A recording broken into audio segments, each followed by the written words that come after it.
Hi friends, ಇವತ್ತು ನಾನು ವಿಡಿಯೋದಲ್ಲಿ ಥ್ರೆಡ್ ಪೈಪಿಂಗ್ ಎರಡು ರೀತಿ ಥ್ರೆಡ್ ಪೈಪಿಂಗ್ ತೋರಿಸ್ತಾ ಇದ್ದೀನಿ. ಇದು ಒಂದು ಸ್ಟ್ರೈಟ್ ಪೀಸ್ ನೋಡಿ, ಇದು ಸ್ಟ್ರೈಟ್ ಪೀಸ್. ಇದೆಲ್ಲ ಸ್ಲೀವ್ಸ್ಗೆ ನಾವು ಎಲ್ಬೋ ಸ್ಲೀವ್ಸ್ಗೆ ಕೆಳಗಡೆ ಪೈಪಿಂಗ್ ಕೊಡ್ತೀವಲ್ಲ, ಇದಕ್ಕೆಲ್ಲ ನಾವು ಸ್ಟ್ರೈಟ್ ಪೀಸ್ ಕಟ್ ಮಾಡ್ಕೋಬೇಕು. ನೋಡಿ, ಇಲ್ಲಿ ನಾನು ಸ್ಟ್ರೈಟ್ ಪೀಸ್ ಕಟ್ ಮಾಡ್ಕೊಂಡಿದ್ದೀನಿ. ಮತ್ತೆ ನೆಕ್ಗೆ ನಾವು ಕ್ರಾಸ್ ಪೀಸ್ ಕಟ್ ಮಾಡ್ಕೋಬೇಕು. ಕ್ರಾಸ್ ಪೀಸ್ ಕಟ್ ಮಾಡ್ಕೊಂಡು ಈ ರೀತಿ ಜಾಯಿಂಟ್ ಮಾಡ್ಕೊಂಡಿದ್ದೀನಿ ನಾನೆಲ್ಲಾನು. ನೋಡಿ, ಈ ತರ ಕ್ರಾಸ್ ಪೀಸ್ ಕಟ್ ಮಾಡ್ಕೊಂಡು ಇಟ್ಕೋಬೇಕು. ಬನ್ನಿ ಇವಾಗ ಮೊದಲಿಗೆ ನಾವು ಸ್ಟ್ರೈಟ್ ಪೀಸಲ್ಲಿ ಹೆಂಗೆ ನಾವು ಥ್ರೆಡ್ ಪೈಪಿಂಗ್ ಮಾಡೋದು ಅಂತ ನೋಡೋಣ. ನೆಕ್ಸ್ಟ್ ನೋಡಿ, ಇವಾಗ ನಾವು ಇದಕ್ಕೆ ಪೈಪಿಂಗ್ ಥ್ರೆಡ್ ಇದು ನೋಡಿ, ಇದು ಈ ರೀತಿ ಇರುತ್ತೆ. ಇಷ್ಟು ಸಣ್ಣ ಇರೋದು ಥ್ರೆಡ್ ನಾವು ತಗೋಬೇಕು. ಇದು ಥ್ರೆಡ್ ಪೈಪಿಂಗ್ ಮಾಡೋದು ಥ್ರೆಡ್. ನೆಕ್ಸ್ಟ್ ಟೆನ್ಷನು, ಇದು ಸಿಂಗಲ್ ಫುಟ್ ಡಬಲ್ ಫುಟ್ ಅಂತ ಈ right side right side left side foot ಸಿಗುತ್ತೆ. ಇದು ಈ ಥರದ್ದು ತಗೋಬೇಕು. ಈ ಥರದ್ದು ಎರಡು ತೆಗೆದಿಟ್ಕೊಳ್ಳಿ. ಇವಾಗ ನಾನು ಇದಕ್ಕೆ ಲೆಫ್ಟ್ ಸೈಡ್ ಇರೋ ಫುಟ್ ಹಾಕಿದ್ದೀನಿ ಮಿಷಿನ್ಗೆ. ನೆಕ್ಸ್ಟ್ ಇವಾಗ ಇದೆಲ್ಲ ಈ ಥ್ರೆಡ್ನ ಲಾಸ್ಟಲ್ಲಿ ಈ ಥರ ಒಂದು ನಾಟ್ ಹಾಕೊಳ್ಳಿ.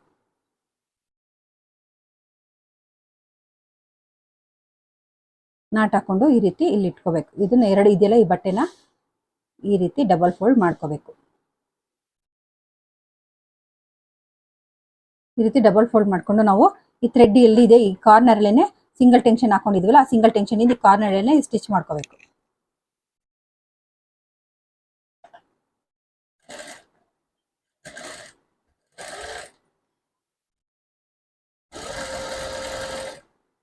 ನೋಡಿ, ಇಲ್ಲಿ ಈ ರೀತಿ ನಾವು ಸಿಂಗಲ್ ಟೆನ್ಷನ್ ಹಾಕೊಂಡು ಥ್ರೆಡ್ ಹಾಕಿದೀವಲ್ಲ, ಅದ್ರ ಪಕ್ಕದಲ್ಲೇನೆ ಹಿಂಗೆ ಡಬಲ್ ಫೋಲ್ಡ್, ಇದು ಬಟ್ಟೆನ ಈ ರೀತಿ ಡಬಲ್ ಫೋಲ್ಡ್ ಮಾಡ್ಕೊಂಡು ಅದ್ರ ಪಕ್ಕದಲ್ಲೇನೆ ಸ್ಟಿಚ್ ಮಾಡ್ಕೋಬೇಕು. ಥ್ರೆಡ್ ಮೇಲೆ ಸ್ಟಿಚ್ ಬರಬಾರ್ದು.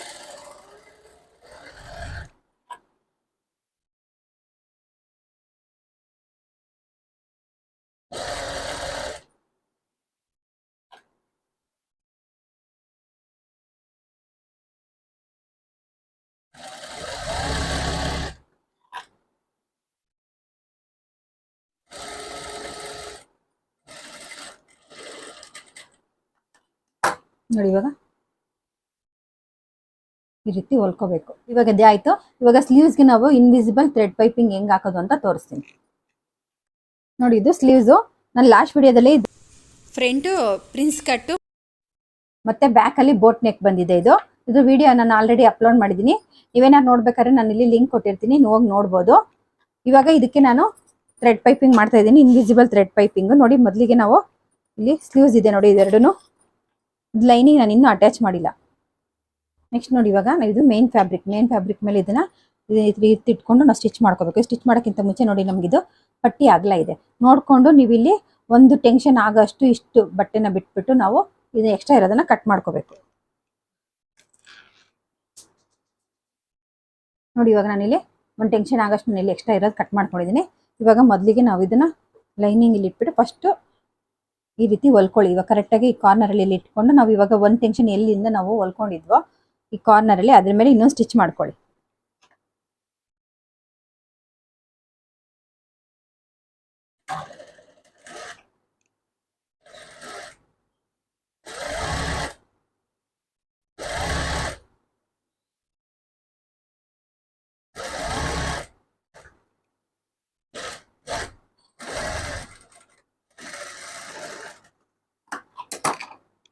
ನೋಡಿ, ಇವಾಗ ನಾನು ಇಲ್ಲಿ ಹೊಲ್ಕೊಂಡಿದ್ದೀನಿ.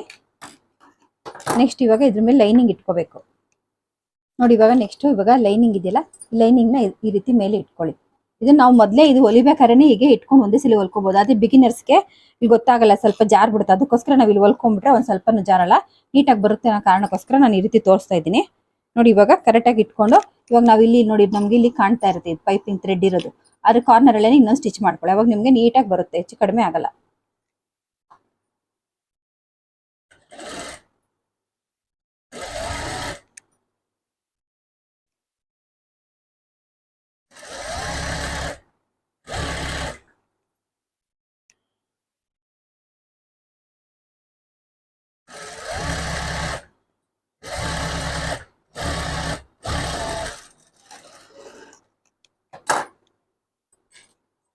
ನೋಡಿ, ಇವಾಗ ನಮಗೆ ಥ್ರೆಡ್ ಪೈಪಿಂಗ್ ನೋಡಿ ನೀಟಾಗಿ ಬಂದಿದೆ. ಇವಾಗ ಈ ರೀತಿ ನಾವು ಫೋಲ್ಡ್ ಮಾಡ್ಕೋಬೇಕು. ಈ ರೀತಿ ಫೋಲ್ಡ್ ಮಾಡಿಕೊಂಡು ನೀವು ಬೇಕಿದ್ರೆ ಇಲ್ಲೊಂದು ಸ್ಟಿಚ್ ಮಾಡ್ಕೋಬೋದು, ಇಲ್ಲಾಂದರೆ ನೀಟಾಗಿ ಐರನ್ ಮಾಡಿಕೊಂಡು ಸುತ್ತಲೂ ಹೊಲ್ಕೊಬಿಟ್ರೆ ನಮ್ಗೆ ನೋಡಿ, ಇವಾಗ ಸ್ಲೀವ್ಸ್ ಥ್ರೆಡ್ ಪೈಪಿಂಗ್ ರೆಡಿ ಆಯಿತು. ನೋಡಿ, ಇಲ್ಲಿ ಬ್ಯಾಕಲ್ಲೂ ನಮಗೆ ಫಿನಿಶಿಂಗ್ ನೀಟಾಗಿ ಬರುತ್ತೆ. ಇಲ್ಲಿಂದ ನಮಗೆ ಏನು ಕಾಣಲ್ಲ ನಾವು ಹೊಲ್ದಿರೋದು. ಮತ್ತೆ ಫ್ರಂಟಲ್ಲೂ ಅಷ್ಟೇ ಫಿನಿಶಿಂಗ್ ನೀಟಾಗಿ ಬರುತ್ತೆ. ಈ ರೀತಿ ನಾವು ಸಿಂಪಲ್ ಆಗಿ ನಾವು ಥ್ರೆಡ್ ಪೈಪಿಂಗ್ ಈಸಿಯಾಗಿ ಸಣ್ಣಕ್ಕೆ ಒಂದೇ ಸಮ ಮಾಡ್ಕೋಬಹುದು. ಬಿಗಿನರ್ಸ್ಗೆ ಈಸಿ ಆಗಲಿ ಅಂತ ನಾನು ಈ ರೀತಿ ತೋರಿಸಿದ್ದೀನಿ. ಓಕೆ ಫ್ರೆಂಡ್ಸ್, ನೆಕ್ಸ್ಟ್ ಇವಾಗ ನೆಕ್ಗೆ ನಾವು ಥ್ರೆಡ್ ಪೈಪಿಂಗ್ ಹೆಂಗ್ ಮಾಡೋದು ಅಂತ ತೋರಿಸ್ತೀನಿ ನೋಡಿ. ಇವಾಗ ನೆಕ್ಸ್ಟ್ ನಾವು ಈ ಕ್ರಾಸ್ ಪೀಸಲ್ಲಿ ನಾವು ನೆಕ್ಗೆ ಥ್ರೆಡ್ ಪೈಪಿಂಗ್ ಮಾಡೋಣ ನೋಡಿ. ಇದು ಅಷ್ಟೇ, ನಾವು ಇವಾಗ ಇದನ್ನ ಥ್ರೆಡ್ ಪೈಪಿಂಗ್ನ ಈ ರೀತಿ ನಾವು ಆವಾಗಲೇ ಇದನ್ನ ಈ ರೀತಿ ಡಬಲ್ ಫೋಲ್ಡ್ ಮಾಡಿ ಹೊಲ್ಕೊಂಡ್ವಲ್ಲ, ಇದನ್ನ ಏನ್ ಮಾಡಬೇಕು ನಾವು ಇವಾಗ ಇಷ್ಟಕ್ಕೆ ನಾವಿಲ್ಲಿ ಇಷ್ಟು ಬಟ್ಟೆ ಬಿಟ್ಬಿಟ್ಟು ನೋಡೋ ಈ ರೀತಿ ನಾವು 1/4 ಇಂಚಿಗೆ ಈ ರೀತಿ ಬಟ್ಟೆ ಫೋಲ್ಡ್ ಮಾಡ್ಕೊಂಡು ಈ ಕಡೆ ಎಕ್ಸ್ಟ್ರಾ ಬಟ್ಟೆ ಬಿಟ್ಬಿಟ್ಟು ನಾವು ಇವಾಗ ಥ್ರೆಡ್ ಪೈಪಿಂಗ್ನ ಈ ಕಾರ್ನರ್ ಅಲ್ಲಿ ಸ್ಟಿಚ್ ಮಾಡ್ಕೋಬೇಕು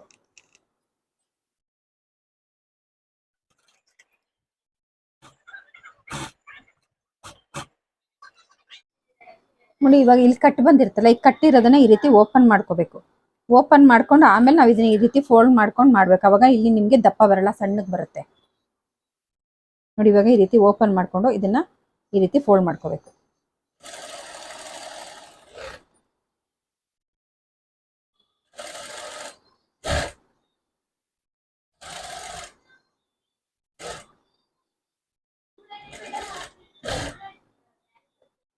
ನೋಡಿ ಇವಾಗ ಫುಲ್ ಹೊಲ್ಕೊಂಡಿದ್ದೀನಿ ನಾನು ಒಂದ್ ಸೈಡು. ಇವಾಗ ಇದನ್ನ ನಾವೇನ್ ಮಾಡ್ಬೇಕು, ಈ ರೀತಿ ತಿರುಗಿಸ್ಕೋಬೇಕು ನೋಡಿ. ಇದು ಈ ಕಡೆ ಇದೆಯಲ್ಲ, ಇದನ್ನ ಈ ರೀತಿ ಮೇಲೆ ತಿರುಗಿಸ್ಬೇಕು. ನಮ್ಗೆ ಮೇಲೆ ಇಲ್ಲಿ ಸ್ಟಿಚಿಂಗ್ ಮಾಡಿರೋದು ನೋಡಿ, ಇದು ಕೆಳಗಡೆ ಇದೆ. ಈ ರೀತಿ ತಿರುಗಿಸ್ಕೊಂಡು ಇಲ್ಲಿ ಇದೆಲ್ಲ ಇದು ಕಾರ್ನರ್ ಅಲ್ಲಿ ಇದು ಫ್ರಂಟ್ ಪ್ರಿನ್ಸ್ ಕಟ್ನ ನಾವು ಇಲ್ಲಿ ಅಟ್ಯಾಚ್ ಮಾಡಿದ್ನಲ್ಲ, ಅದಕ್ಕೆ ನಾವಿಲ್ಲಿ ಫ್ರಂಟ್ ಸೈಡಲ್ಲಿ ಫಸ್ಟ್ ಪೈಪಿಂಗ್ ಮಾಡೋಣ ನೋಡಿ. ಇವಾಗ ಇದು ಎಲ್ಲಿವರೆಗೂ ಇದು ಮಾಡಿದೆ, ಇಲ್ಲಿ 1/4 ಇಂಚಿಗೆ ನೋಡ್ಕೊಂಡು ಈ 1/4 ಇಂಚಿಗೆ ಇದನ್ನ ಈ ರೀತಿ ಒಂದು ಅರ್ಧ ಇಂಚು ಫ್ರಂಟ್ ಅಲ್ಲಿ ಇಲ್ಲಿ ಬಿಟ್ಬಿಡಿ. ಈ ರೀತಿ ಬಿಟ್ಬಿಟ್ಟು ಇವಾಗ ನಾವು ಇದನ್ನ ಈ ರೀತಿ ಹೊಲ್ಕೋಬೇಕು. ನಾವ್ ಎಲ್ಲಿ ಸ್ಟಿಚ್ ಮಾಡ್ಕೊಂಡಿದೀವ ಇಲ್ಲಿ ಅಲ್ಲಿಗೆ ಈ ರೀತಿ ಇಟ್ಕೊಂಡು ಹೊಲ್ಕೊಳ್ಳಿ.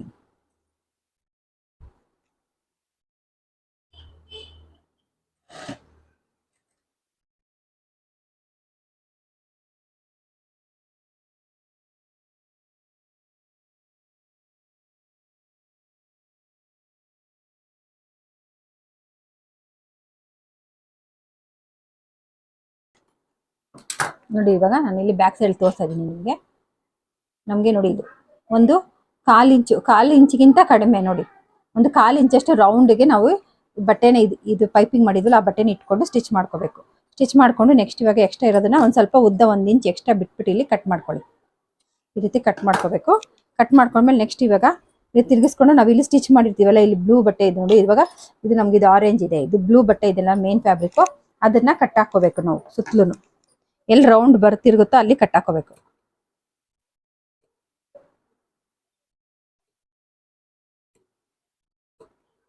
ಈ ರೀತಿ ಸುತ್ತಲೂ ಒಂದೊಂದು ಸಣ್ಣ ಕಟ್ ಹಾಕೊಳ್ಳಿ. ಕಟ್ ಹಾಕೊಂಡ್ಮೇಲೆ ನೆಕ್ಸ್ಟ್ ಇವಾಗ ಇದನ್ನ ಈ ರೀತಿ ಫೋಲ್ಡ್ ಮಾಡ್ಕೋಬೇಕು ನೋಡಿ. ನಮಗೆ ಇಲ್ಲಿ ಬರೀ ಥ್ರೆಡ್ ಮಾತ್ರ ಕಾಣಿಸ್ತಾ ಇರುತ್ತೆ. ಈ ರೀತಿ ಫೋಲ್ಡ್ ಮಾಡ್ಕೊಂಡು ಇವಾಗ ನಮ್ಗೆ ಎಷ್ಟು ಸಣ್ಣ ಬೇಕೋ ಅಷ್ಟು ಸಣ್ಣ ಚಿಕ್ಕದಾಗಿ ಈ ರೀತಿ ಮಡ್ಚ್ಕೋಬೇಕು. ನಾನು ಇವಾಗ ಇದು ಸ್ಟಿಚ್ ಮಾಡಕ್ ನಾನು ಆರೆಂಜ್ ಕಲರ್ ದಾರ ಹಾಕಿದೆ. ನಾವಿಲ್ಲಿ ಸ್ಟಿಚ್ ಮಾಡಿದ್ರೆ ನಮ್ಗೆ ಇಲ್ಲಿ ಆರೆಂಜ್ ಕಲರ್ ಕಾಣುತ್ತೆ. ಅದಕ್ಕೋಸ್ಕರ ಇಲ್ಲಿ ದಾರ ಫಸ್ಟ್ ನಾವು ಡಬಲ್ ಕಲರ್ ಏನಾದ್ರು ಮಾಡ್ಬೇಕಾದ್ರೆ ದಾರ ಚೇಂಜ್ ಮಾಡ್ಕೋಬೇಕು. ಇವಾಗ ಫಸ್ಟ್ ಹಾಕ್ಬೇಕಾದ್ರೆ ನಾವು ಇದೇ ಕಲರ್ ಹಾಕೊಂಡ್ರು ಇವಾಗ ನಾವು ಮೇನ್ ಫ್ಯಾಬ್ರಿಕ್ ಯಾವ ಕಲರ್ ಇರುತ್ತೆ ಆ ಕಲರ್ ದಾರ ಹಾಕೊಂಡು ಹೊಲ್ದ್ರೆ ನಮ್ಗೆ ಫಿನಿಶಿಂಗ್ ನೀಟಾಗಿ ಬರುತ್ತೆ. ಈ ಸೈಡ್ ನಮ್ಗೆ ಸ್ಟಿಚ್ ಮಾಡಿದ್ರೆ ಕಾಣಲ್ಲ ನೋಡಿ. ಇವಾಗ ನಾನು ಫುಲ್ ಕಟ್ ಹಾಕೊಂಡಿದ್ದೀನಿ. ನೆಕ್ಸ್ಟ್ ಇವಾಗ ಈ ರೀತಿ ಫೋಲ್ಡ್ ಮಾಡ್ಕೋಬೇಕು. ಫೋಲ್ಡ್ ಮಾಡ್ಕೊಂಡು ಈಗ ಹೊಲ್ಕೋಬೇಕು.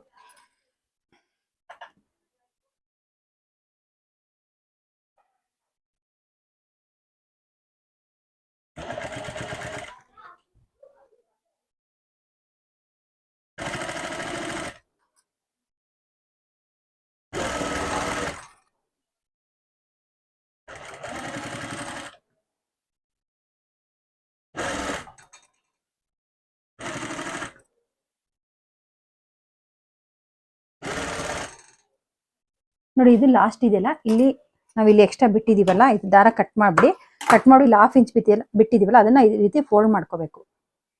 ಫೋಲ್ಡ್ ಮಾಡ್ಕೊಂಡು ನೆಕ್ಸ್ಟ್ ಇವಾಗ ಅದನ್ನ ಇದು ಮತ್ತೆ ಫೋಲ್ಡ್ ಮಾಡಿ ಈ ತರ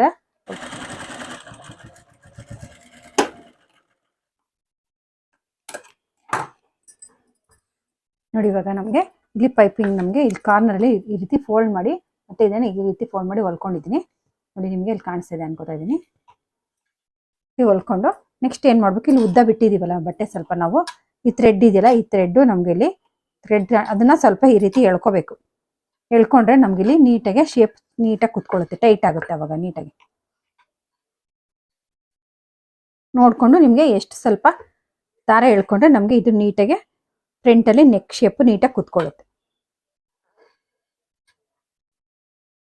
ಎಳ್ಕೊಂಡು ಇವಾಗ ನೆಕ್ಸ್ಟ್ ಇದನ್ನ ಎಕ್ಸ್ಟ್ರಾ ಇರೋದನ್ನ ಕಟ್ ಮಾಡ್ಕೊಂಬಿಡಿ. ಕಟ್ ಮಾಡ್ಕೊಂಡು ಈ ಕಾರ್ನರ್ ಅಲ್ಲಿ ರಫ್ ಮಾಡ್ಕೋಬೇಕು.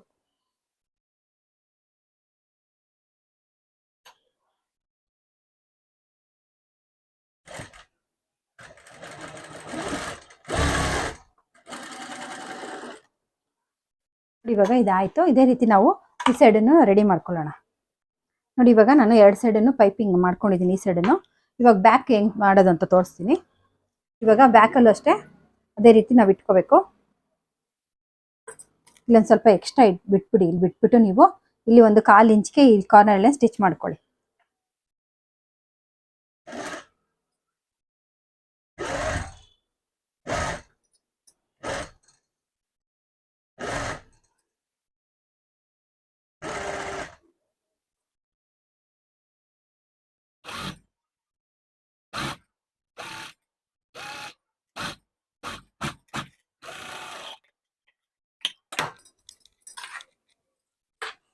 ನೋಡಿ ಇಲ್ಲಿ ನಾನು ಈ ರೀತಿ ಹೊಲ್ಕೊಂಡಿದ್ದೀನಿ. ನಿಮ್ಗೆ ಬ್ಯಾಕ್ ಸೈಡ್ ತೋರಿಸ್ತೀನಿ ನೋಡಿ. ಬ್ಯಾಕ್ ಸೈಡ್ ಅಷ್ಟೇ ನಮ್ಗಿಲ್ಲಿ ಒಂದು ಟೆನ್ಷನ್ ಬರೋಷ್ಟು ಮಾತ್ರ ಅಗಲ ನಾವು ಇಟ್ಕೊಂಡು ಹೊಲ್ಕೋಬೇಕು. ನೆಕ್ಸ್ಟ್ ಇವಾಗ ಇದನ್ನ ಕಟ್ ಮಾಡ್ಕೋಬೇಕು.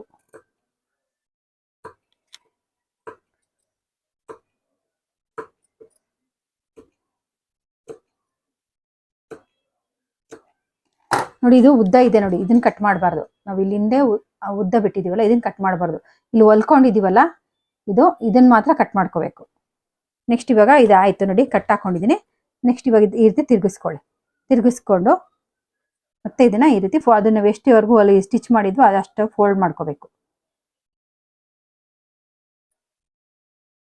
ಈ ರೀತಿ ಫೋಲ್ಡ್ ಮಾಡ್ಕೊಂಡು ನೀಟಾಗಿ ಈ ಕಾರ್ನರ್ ಅಲ್ಲಿ ಒಂದು ಸ್ಟಿಚ್ ಹಾಕೊಳ್ಳಿ.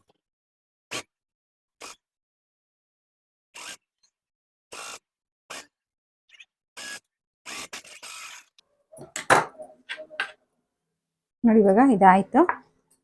ಇವಾಗ ನಾವು ಇಲ್ಲೂ ಅಷ್ಟೇ ಎರಡು ಸೈಡು ಸ್ವಲ್ಪ ಎಳಿಬೇಕು. ಥ್ರೆಡ್ ಇದೆಯಲ್ಲ ಇದನ್ನ ಇಟ್ಕೊಂಡು ಸ್ವಲ್ಪ ಎಳೆದ್ರೆ ನಮ್ಗೆ ಇಲ್ಲಿ ಟೈಟಾಗಿ ಬರುತ್ತೆ, ಸ್ವಲ್ಪ ನೀಟಾಗಿ ಶೇಪ್ ರೌಂಡ್ ಶೇಪ್ ನೀಟಾಗಿ ಬರುತ್ತೆ. ಇದಕ್ಕೆ ಒಂದು ಸ್ವಲ್ಪ ಎಳ್ಕೊಂಡು ಮತ್ತೆ ಇಲ್ಲಿ ರಫ್ ಹೊಡ್ಕೋಬೇಕು.